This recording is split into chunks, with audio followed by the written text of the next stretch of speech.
caros, estando próximos da festa de Cristo Rei, trataremos hoje nessa conferência espiritual da realeza de Jesus Cristo. Hoje eu insistirei num ponto de vista muito mais espiritual, porque domingo vou insistir num ponto de vista mais doutrinal. Tomaremos como ponto de partida o Evangelho de São João. Se vocês se prepararam, o capítulo 18, versículo 28, ao capítulo 19, versículo 16. Então é o encontro de Jesus com Pilatos. O episódio do confronto entre Jesus e Pilatos, ele constitui, na verdade, o centro de todo o Evangelho de São João. Na perspectiva de São João, não é Jesus quem sofre um processo, mas é Jesus quem leva o processo que vai terminar na condenação do mundo. O mundo está representado por Pilatos, que vai se fazer o seu cúmplice. E é por isso que o evangelista não faz menção alguma do processo judeu. Então, São João ele não trata do processo judeu como os outros evangelistas fazem. São João ele dá a cena de Jesus diante de Anás. Mas essa cena é apenas um interrogatório um pouco informal. Não é um processo oficial. Aliás, Jesus ele recusa, todo o interrogatório de Anás. E do mesmo modo, o que está por trás de tudo isso é uma coisa que vale muito a pena meditar e mesmo de se contemplar, que é Jesus, o verdadeiro rei, que julga tanto Pilatos como os judeus, mesmo ele sendo julgado. Então a gente vai dividir essa conferência em 3 partes. A gente vai ver primeiramente a estrutura da narração.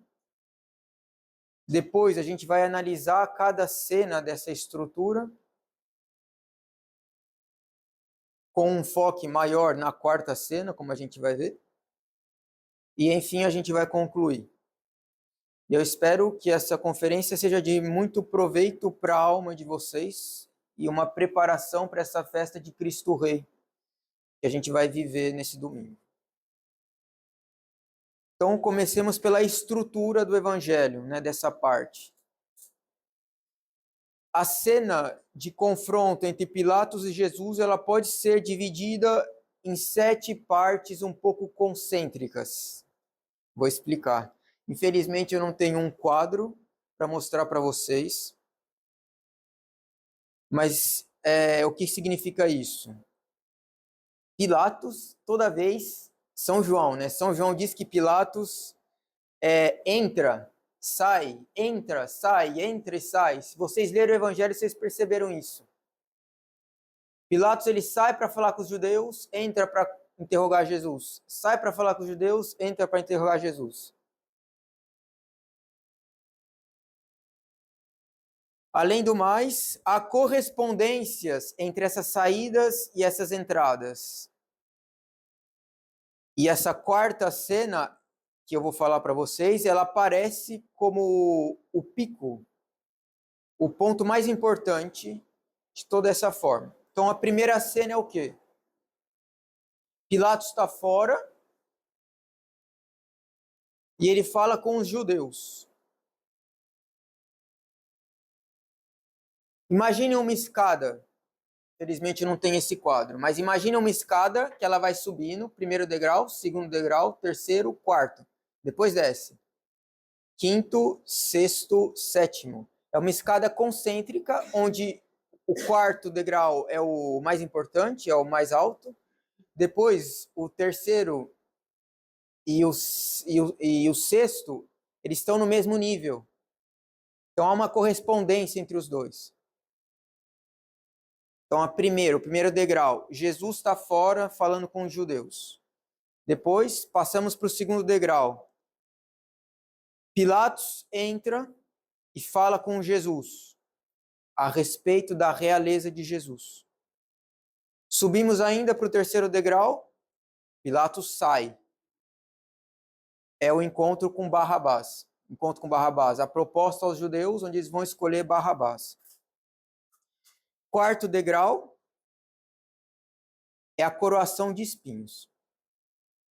A coroação de espinhos, ela é o centro de toda a paixão de São João, e não só da paixão, mas de todo o evangelho. É engraçado, porque Jesus é coroado com espinhos. O que São João está querendo dizer? Quer dizer que Jesus é o verdadeiro rei. A gente vai ver isso com calma. Depois, a gente começa a descer. Então, quinto degrau, em parâmetro com o terceiro, Pilatos está fora, de novo, e é a cena do et homo, eis o homem. Ele apresenta Jesus todo ensanguentado. Depois, sexto degrau, começamos a descer ainda, que é concêntrico com o segundo. Pilatos está dentro, e ele fala do poder dele, né? Não sabe que eu tenho o poder de te condenar ou de te soltar? E o sétimo degrau, Pilatos sai de novo e ele fala, eis o vosso rei. O centro da narrativa é essa coroação de espinhos, onde os soldados pagãos vão pronunciar salve, rei dos judeus. Vocês vão ver que interessante que é isso. O fato que essa cena ocorra fora do pretório, isto é, fora do domínio particular, insinua, talvez, que essa proclamação valha para todos os homens. O fato mesmo da escrita, né, na cruz, Jesus Nazareno, rei dos judeus, vai deixar ainda isso mais claro. Então, essa confrontação é, portanto, uma proclamação universal de Jesus Cristo. Essa realeza de Jesus Cristo, ela é proclamada tanto pelos judeus quanto pelos pagãos, sem eles se darem conta. Essa é a estrutura da paixão, mais ou menos. Espero que vocês tenham imaginado. Felizmente não tem como eu mostrar um quadro para todo mundo, mas essa é a estrutura. Então vamos analisar agora cada cena. Na primeira cena, Jesus ele é levado a Pilatos pelos judeus para que eles obtenham a condenação à morte. Como Pilatos os lembra, eles não possuem tal direito de condenar alguém à morte. Contudo, São João ressalta o sentido providencial dessa iniciativa dos judeus. Jesus não morrerá lapidado, mas crucificado conforme ele mesmo tinha dito. E isso pela mão dos romanos. Então é assim que, apesar das aparências, Jesus é que lidera o jogo. Ele vai em direção da sua exaltação pela cruz, diante dos judeus e dos pagãos que pensam ter o poder, está levando o jogo. A gente vai notar um detalhe importante. São João diz no começo, no versículo 28, era manhã. Cada detalhe no Evangelho de São João não é por acaso. Ora, na última ceia, ele dirá, era o dia da preparação para a Páscoa em torno da hora sexta. Toda a paixão de Jesus, ela está inscrita em dois momentos. Amanhã, onde a luz do sol começa a clarear, e ao meio-dia, a hora sexta, onde ela atinge o pico, né? Ao meio-dia o sol atinge o pico dele, pico de calor, pico de luz. E é exatamente nesse momento em que ele atinge o máximo de calor, que São João fala que é a hora sexta, que Pilatos vai proclamar, eis o vosso rei. Nós somos convidados a compreender que pouco a pouco Jesus vai elevar a glória dele para todos os homens. Ao mesmo tempo, ele é o verdadeiro Cordeiro Pascal, como nos lembra a alusão irônica à Páscoa que estava sendo preparada. Ou seja, os judeus falavam: a gente não pode entrar porque a gente vai celebrar a Páscoa. De fato, eles não podem entrar no mistério de Cristo, porque eles estão em outra Páscoa, fora da Páscoa de Cristo. Então percebam bem, quando São João fala que era amanhã, é que a paixão de Cristo está começando a clarear. Quando ele fala que a hora sexta é porque ela está no pico. Um outro detalhe para vocês perceberem, isso antes, na agonia. São João diz que os judeus que vieram, os romanos judeus que vieram pegar ele, estavam com tochas. E ele não fala nada, né, dos discípulos com Jesus. Cadê a luz deles? Por quê? São João está querendo insinuar claramente que, na verdade, os discípulos não precisam de luz. Eles já têm a luz do mundo, já estão com Jesus. Enquanto que aqueles que estão nas trevas, eles precisam de luz. Tem um outro ponto interessante que São João, quando ele fala que Judas saiu para entregar Jesus, São João acrescenta, fazia noite. Ou seja, Judas estava nas trevas. Então, cada detalhe no Evangelho de São João não é por acaso. Desde o começo, Pilatos se põe a pergunta: és tu o rei dos judeus? O problema é que a compreensão de rei não é a mesma entre Jesus e Pilatos. Então, é um diálogo estéril. Por quê? Porque a concepção de rei de Pilatos é diferente da concepção de rei de Jesus. Pilatos pergunta uma coisa, Jesus responde outra. Os dois interlocutores se separam. Um entende a palavra rei num sentido político, religioso, e o outro toma a palavra no seu sentido essencial, isto é, àquele que pertence o poder por natureza. Jesus não compartilha a compreensão de Pilatos, e é por isso que ele responde a sua pergunta com outra, porque ela exige que Pilatos repense melhor a pergunta.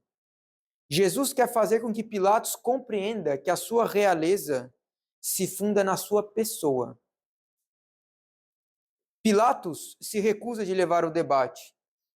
Essas picuinhas dos judeus não interessam Pilatos. Ele despreza completamente esse povo judeu insensato. Ele, de fato, é representante do mundo, que não quer nada conhecer fora dele mesmo.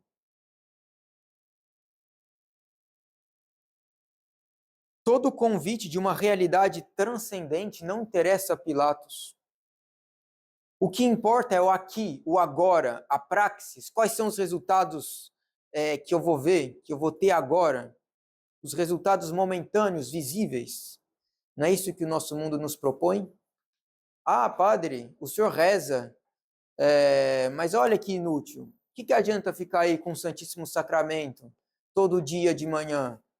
É melhor ir dar pão para os pobres, fazer alguma coisa. Ou seja, o mundo quer ativismo. Ativismo, para ele se repousar em Deus, é inútil, não serve para nada. Pilatos é a representação do mundo. Ó, Jesus não insiste com Pilatos. Ele mesmo dará testemunho da sua realeza. Pilatos, querendo não o compreender, querendo compreender ou não. Notemos alguns detalhes interessantes. Jesus é verdadeiramente rei. Se a gente analisa a resposta de Jesus, a gente pode duvidar disso. Ele fala assim, Pilatos pergunta, és tu rei? Jesus vai responder, sim, tu dizes, eu sou rei, mas ele acrescenta, meu reino não é desse mundo. Se meu reino fosse deste mundo, os meus súditos teriam combatido para que eu não fosse entregue aos judeus, mas meu reino não é daqui. Então, a gente poderia compreender que, de fato, o reino de Jesus não é exatamente nessa terra. Será que ele é realmente rei, a gente não sabe exatamente. Mas não é exatamente isso que Jesus está falando. Se Jesus não fosse rei em sentido nenhum, como nós compreenderíamos quando ele diz o meu reino? Toda a paixão proclama que Jesus é sim rei, tanto dos judeus como de todos os homens. A segunda coisa que a gente vai notar nesse primeiro diálogo é que a realeza de Jesus ela não é ordinária, como nós estamos acostumados com os reis aqui da terra. Os reis aqui da terra, eles tiram origem nesse mundo. Jesus não. Mas a realeza de Jesus se exerce nesse mundo. Isso é o mais importante. O reino de Jesus é desse mundo? Não. Mas o seu poder se exerce nesse mundo. A preposição desse, em latim é o ex, quer dizer que a origem da realeza de Jesus não pertence a esse mundo, mas ela está presente nesse mundo. Então, uma coisa é ter origem no lugar, outra coisa é estar presente nesse lugar. Podemos notar o quanto a questão da origem é importante para São João. São João, ele frequentemente se coloca a questão de onde. Vamos relembrar um pouco no Evangelho. Natanael lhe diz a Jesus: de onde me conheces? Começo do Evangelho. Depois, ele vai dizer a Nicodemos: o vento sopra para onde ele quer, e ouves o seu ruído, mas não sabe de onde vem, nem para onde vai. Depois, com a samaritana: Senhor, Senhor, nem sequer tem vasilhas, e o poço é fundo. De onde, pois, tirará essa água? De onde? Depois, falando com Filipe, antes da multiplicação dos pães,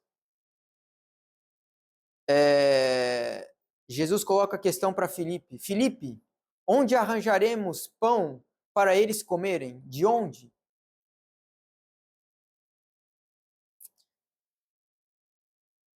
Depois, um pouquinho mais à frente no Evangelho, alguns judeus, né, de Jerusalém, mas nós sabemos de onde esse é, ao passo que ninguém saberá de onde será o Cristo quando ele vier.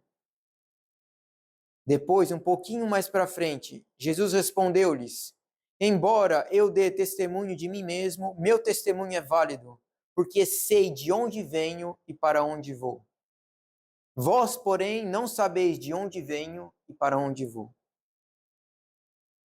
Depois, mais para frente ainda, na cura do cego, os judeus vão falar: sabemos que Deus falou a Moisés, mas esse, não sabemos de onde ele é. Respondeu-lhes o homem cego que foi curado: isso é espantoso. Vós não sabeis de onde ele é, no entanto, abriu-me os olhos. E enfim, nessa cena com Pilatos, Pilatos entra novamente no pretório e disse a Jesus: de onde tu és? Ou seja, a questão da origem é muito importante para São João. De onde vem Jesus? Jesus nada responde a Pilatos. O tempo de testemunhar a sua realeza pela palavra acabou. Agora a resposta vai ser dada por um ato concreto. Jesus vem de Deus, ele vem do Pai, quem o enviou, e a quem ele retorna. Os fariseus não o reconhecem, apesar dos inumeráveis sinais, os mais grandiosos. Porém, os homens mais simples e humildes, como o cego, que a gente acaba de citar, eles não se enganam, eles conhecem Jesus. Eles sabem de onde ele vem. Quanto a Pilatos, ele apresenta um mistério. mas deixa uma pequena chama se apagar. Ou seja, Jesus ele tenta apresentar a Pilatos um mistério, mas Pilatos não é capaz. Ele deixa essa pequena chama se apagar. A sua realeza não vem dessa terra, de Jesus, assim como ele não vem dessa terra, mas ele vem do alto, assim como a sua realeza. Ela vem de Deus diretamente, sem passar por nenhum intermédio humano. Ela é, então, de natureza celeste. É uma natureza transcendente do tipo daquele que é descrita por Daniel. No livro de Daniel, a gente tem um relato do Filho do Homem. Eu cito Daniel falando: Notei vindo sobre as nuvens do céu como um filho do homem. Ele adiantou-se até o ancião e foi introduzido na sua presença. A ele foi outorgado o poder, a honra e o reino. Todos os povos, nações e línguas o servirão. O seu império é império eterno que jamais passará, o seu reino jamais será destruído. Ou seja, esse filho do homem que Daniel viu, ele é um ser que vem do céu e que exerce uma realeza aqui com todo o mundo. Essa realeza não vem desse mundo, mas ela se exerce nesse mundo. Isso é muito importante compreender. Essa realeza se exerce sobre os homens desse mundo de maneira visível. Certo, é verdade que essa realeza não alcançará a sua plena eficácia, sua plena visibilidade, apenas no mundo que há de vir, quando todos os homens, bons e maus, forem colocados diante do juízo universal. Mas São João, em todos os escritos de São João, ele antecipa esse juízo universal como se já ocorresse aqui e agora. Essas verdades. Aliás, a gente pode se perguntar, o que é a vida cristã que a gente leva, senão a vida eterna já começada aqui na Terra? Desde agora, nesse mundo, Jesus exerce seu poder real. Jesus respondeu a Pilatos: Tu dizes, eu sou rei. Pilatos não presta atenção às distinções de Jesus. Ele não está nem aí. A sua única preocupação é preservar a sua realeza, a sua pequenina realeza. A resposta de Jesus explica a sua realeza. Sim, ele é rei, um rei que veio a esse mundo para dar testemunho da verdade. E todos que são da verdade escutam sua voz.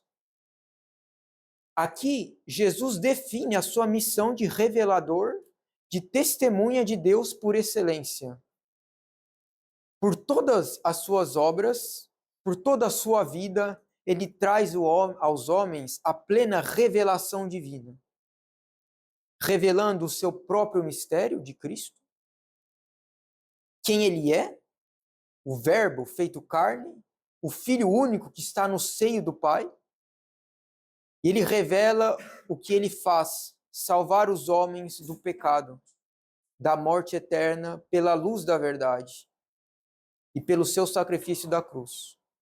Eis aí a revelação de Jesus Cristo como Rei, Filho do Rei dos Reis, Salvador dos homens.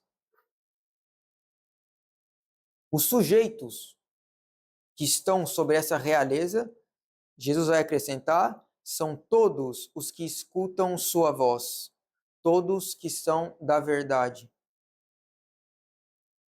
Ele já havia sugerido isso na parábola do bom pastor. O bom pastor, também no Evangelho de São João. As ovelhas reconhecem a sua voz e o seguem, e o pastor dá a vida por elas. Ou seja, na parábola do bom pastor, Jesus reivindica implicitamente a sua qualidade de rei, se comparando com um pastor. Aqui, diante de Pilatos, a reivindicação é explícita. Porém, os sujeitos sobre os quais ele reina são aqueles que estão na verdade.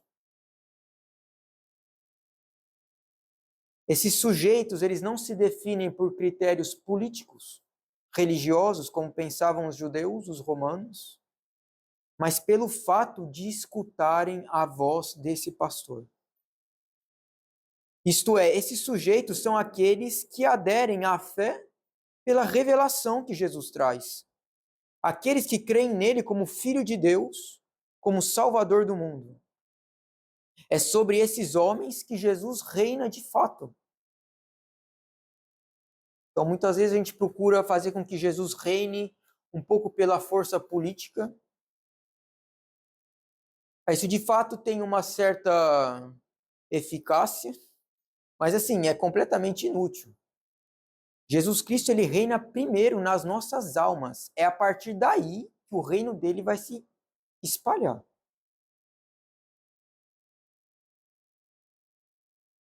Ele reina sobre as nossas inteligências pela luz da fé que ele nos dá. Sobre os nossos corações pela obediência aos mandamentos, obediência à igreja. Sobre a nossa vida inteira, que é uma sequela de Cristo, ou seja, uma imitação perfeita da vida de Cristo sobre a terra. Para São João, isso é muito interessante notar, ser da verdade, pertencer à verdade é sinônimo de pertencer a Deus. Ele vai desenvolver isso na sua primeira epístola. É o oposto de pertencer ao mundo. O cristão, que é da verdade, é caracterizado como vencedor do mundo. Primeiro, pela sua fé. Ele escuta os enviados de Cristo e assim ele escuta o próprio Cristo. Ele é uma das ovelhas. Em seguida, ele testemunha assim que ele é guiado pelo Espírito de verdade, o Espírito Santo, que anima e ilumina os seus pensamentos. Olha, quem procura a verdade, acha. Não creiamos que, pessoal, coitado, né? Quantas pessoas que não têm acesso à verdade. Quem não tem acesso à verdade é porque não procura. Quem procura, acha. Em seguida, esse cristão realmente fiel à doutrina de Cristo se reconhece pela sua maneira de agir com o próximo. São João é claro. Ele ama em atos de verdade. Quem não ama o próximo, como pode o amor de Deus permanecer nele? O cristão, ele guarda o novo mandamento de Cristo, amar os outros como ele nos amou. A caridade de Cristo é realmente ativa no cristão. Portanto, para São João, ser da verdade caracteriza realmente o estado do cristão que já está avançado na caridade. É um homem para quem a verdade, ou seja, a revelação trazida por Jesus, tornou-se verdadeiramente uma terra alimentícia. Ele se alimenta dessa verdade. Um meio vital, uma realidade de onde ele alimenta toda a sua vida. E é assim que ele pode dar frutos da verdade. Não podemos duvidar que ele segue a Jesus.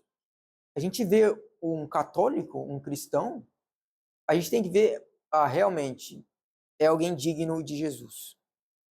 Senão a gente é mentiroso. Não podemos duvidar que ele segue a Jesus. Do mesmo modo que Jesus tira do Pai uma vida escondida ao mundo, mas eterna, sobre o qual o mundo não tem poder algum,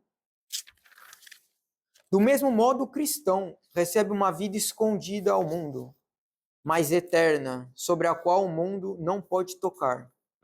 O cristão também reina com Cristo, ele está soberanamente livre face aos maiores poderes do mundo, pois o poder do cristão vem de Deus. Resumindo, Jesus cumpre para os seus fiéis realmente aquilo que todos os reis da antiguidade pretendiam fazer ao povo deles, ser uma fonte de vida e de paz. A vida e a paz que Jesus nos confere são perfeitas, imperecíveis, pois elas vêm de Deus. Certo? E o que acontece com aqueles que não escutam, que não creem nele? Ora, sobre esses, Jesus reina pelo julgamento que os condena. É com essas duas forças que a realeza de Jesus se exerce no mundo atual, no nosso mundo. Ou ela confere a salvação da vida eterna, ou então ela manifesta que essas pessoas que não seguem a Jesus e que aparentemente estão ofendendo a Jesus, a igreja, ela manifesta que eles estão no poder do diabo. Eles não são da verdade, eles não são de Jesus Cristo. Claro, isso é tudo muito estranho a Pilatos. Pilatos não pode compreender tudo isso, assim como as pessoas do mundo não compreendem porque somos cristãos, porque somos católicos. Para eles, a religião é uma moral que a gente segue sem nenhum gosto. Eles não conseguem compreender a alegria de pertencer a Cristo. Pilatos é figura do mundo, ele é apenas um sonhador que não apresenta. Desculpa, para Pilatos, Jesus é apenas um sonhador que não apresenta perigo nenhum para o seu reino. Pilatos sai novamente para falar com os judeus, mostrando assim que ele é do mesmo mundo que ele. Pilatos, como os judeus, está fora do reino de Cristo. De fato, eles têm em comum a recusa da existência de uma verdade que os transcende, que os julga. É assim que Pilatos não pode, senão, assim como os judeus, tornar-se um objeto inconsciente da exaltação de Jesus Cristo. Ele realiza ações que fogem do seu domínio completamente e contribuem, apesar dele, para manifestar a realeza de Jesus sobre o mundo, sobre os judeus. É aí que Barrabás é preferido, é aí que se cumpre o que dizemos a cada fim da missa, no Evangelho, et mundus eum non cognovit in propria venit et sui eu non receperunt. E o mundo não o conheceu. Ele veio para os seus, mas os seus não o receberam. Chegamos à quarta cena. Salve, Rei dos Judeus, coração de espinhos. Ela é muito breve, ela tem apenas 3 versículos. Mas notemos duas coisas. Primeiro, a narração de São João reduz ao máximo todo o ato doloroso e humilhante. São Mateus, São Marcos, São Lucas, eles focam muito nessa questão humilhante da paixão. Jesus, ele sofre tapas, cospem nele. Jesus é muito humilhado. Para São João, não. São João, ele reduz ao máximo isso. Menciona-se brevemente a flagelação. Ele não diz coisa alguma dos cuspes, batidas na cabeça, desprezos sofridos. Além do mais, a coroação de espinhos é colocada antes da decisão de crucificar Jesus. Ou seja, ela aparece não fazer parte dos suplícios infligidos a um condenado. Para São João, Jesus não é condenado, ao contrário, ele é entronizado, ele é coroado como um verdadeiro rei. É por isso que ele reduz ao máximo. Jesus é o verdadeiro rei. Os pagãos, mesmo os romanos, eles prestam a homenagem a Jesus, mesmo pensando que estão humilhando a Jesus, fazendo caçoações diante deles. Na verdade, eles são instrumentos inconscientes do próprio Jesus Cristo. A segunda coisa a se notar é Jesus recebe todas as insígnias reais dos próprios pagãos. A coroa, o manto de púrpura, as saudações. Bem, na quinta cena, aquela quando Pilatos sai apresentando a Jesus, que ele fala et homo, eis o homem, há um novo elemento. Pilatos não sai sozinho para encontrar com os judeus, mas ele sai com Jesus. Qual é o objetivo? Para talvez fazer com que os judeus tenham piedade de Jesus, um homem todo ensanguentado e já sem forças? A gente poderia pensar isso. Ou ainda, tem uma outra hipótese. Pilatos, ele detesta os judeus. Hein? Pilatos apresenta Jesus para os judeus como para que ridicularizar esse povo. Digamos, olha o seu rei, os seus sonhos messiânicos, o que eu, governador de Roma, posso fazer. Pilatos pode os humilhar, fazendo com que eles se deem conta de que o rei judeu nada pode diante de César, do qual ele é o representante. Bem, a gente não importa muito a intenção de Pilatos com esse gesto. O que importa é a decisão do Pai eterno, em mostrar no seu Filho o Rei messiânico que cumpre todas as profecias, salva os homens, julga o mundo, embora é o mundo que pretenda julgar Jesus. Nessa cena, Pilatos proclama claramente a inocência de Jesus. Ele não é inimigo de Roma. Ele não tem nada de rei, segundo o pensamento dos judeus. Jesus sai como um rei, coroa, vestes de púrpura.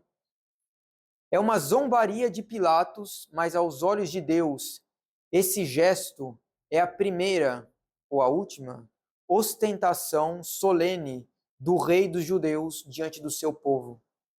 É a última chance para esse povo escolher: queremos o nosso rei ou desprezamos o nosso rei?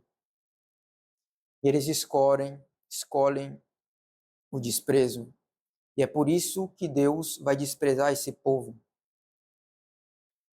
Na sexta cena, encontramos a famosa questão: de onde? A respeito de Jesus. Ela está na boca de Pilatos. Mesmo os pagãos são confrontados com o mistério de Jesus Cristo, sobre a sua autoridade. O seu poder, na verdade, como vimos, vem do alto, assim como a sua pessoa. Na sétima cena, enfim, ela constitui o ponto culminante do processo.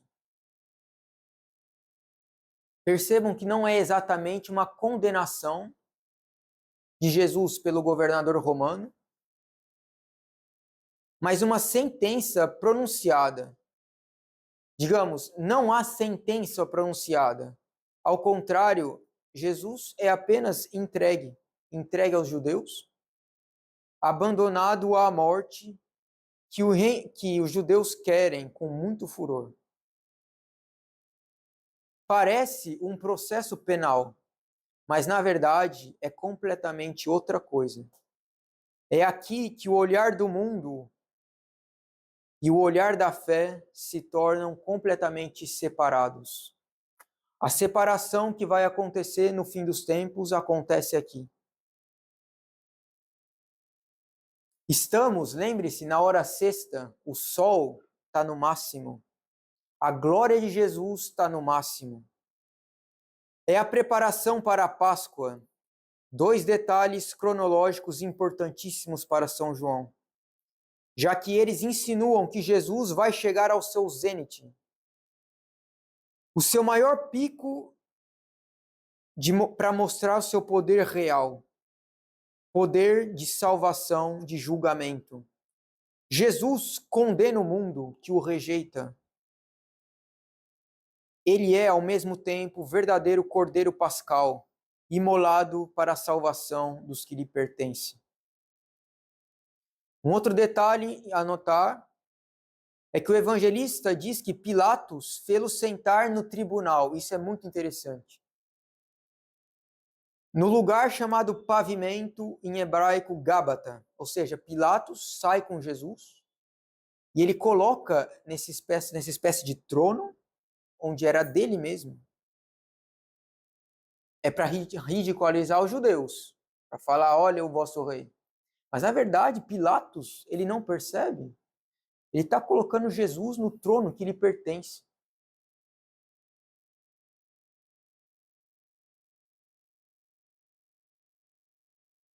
Um outro detalhe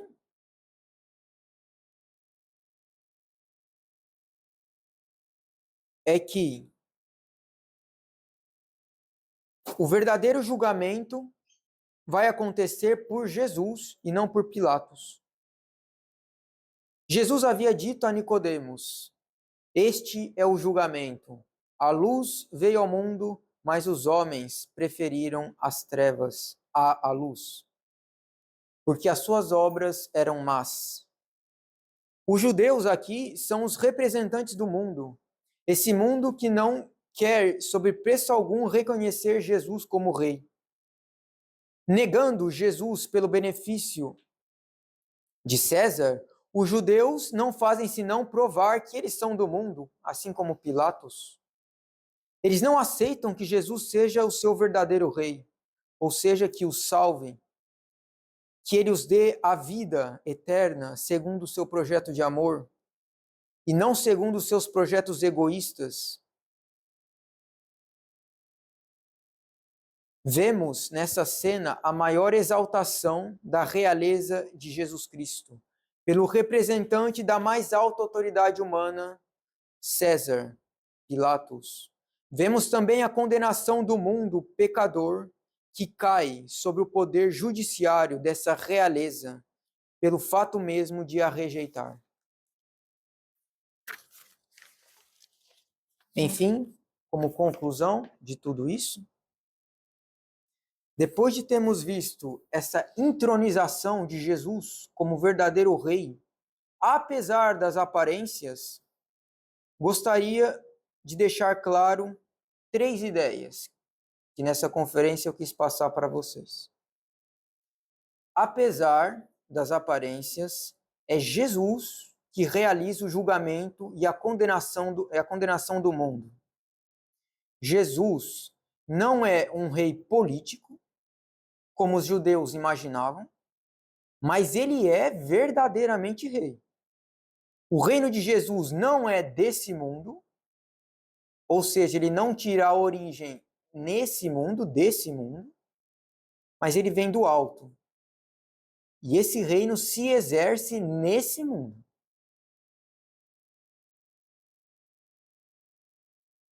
Segunda coisa, o reino de Jesus Cristo é atual. Jesus exerce um julgamento momentâneo sobre o mundo. Aqueles que são da verdade escutam a sua voz. Essa verdade se realiza em atos concretos. O mundo não pode compreendê-lo, pois ele é cego às realidades divinas. O que lhe importa são os resultados, as vitórias quantitativas. O poder quantitativo é tudo para esse mundo de trevas. Ou seja, o mundo sempre procura número, quantidade, resultados visíveis. Mas ao contrário, para os que são iluminados por Cristo, que não precisam dessas luzes, como nós vimos os soldados buscarem Jesus com tochas, esses que são iluminados por Cristo, o que importa é a verdade, é a luta pela verdade. Não só a verdade doutrinal, mas a verdade vivida. Terceira coisa, terceira ideia e última. Todos os homens estão sujeitos sim ao reino de Cristo, que eles queiram ou não. Porém, somente alguns, aqueles que são da verdade, recebem a vida e a paz que esse rei vem nos trazer. Os que se opõem ao reinado de Jesus Cristo, apesar do seu suposto êxito, são os que mais cooperam para esse reino, ainda que involuntariamente e sem perceberem. Mas para isso é preciso ter os olhos da fé, para enxergar essas realidades divinas. Meus caros, cooperemos com esse rei voluntariamente. Banir o pecado da nossa vida. Eis aí a maior cooperação que a gente pode fazer para a implantação desse reino. O reino de Jesus, antes de se realizar na ordem pública, deve se realizar primeiro na nossa alma. Um ajuda o outro, mas tudo começa pelo esse reinado na nossa alma. Aliás, é aí o começo e o fim do reino de Cristo nas nações. Brotar de corações santos para fazê-los crescer ainda mais em santidade. Esperamos que tenham aproveitado essas reflexões e desejamos a todos uma santa festa de Cristo Rei nesse próprio domingo. E viva Cristo Rei!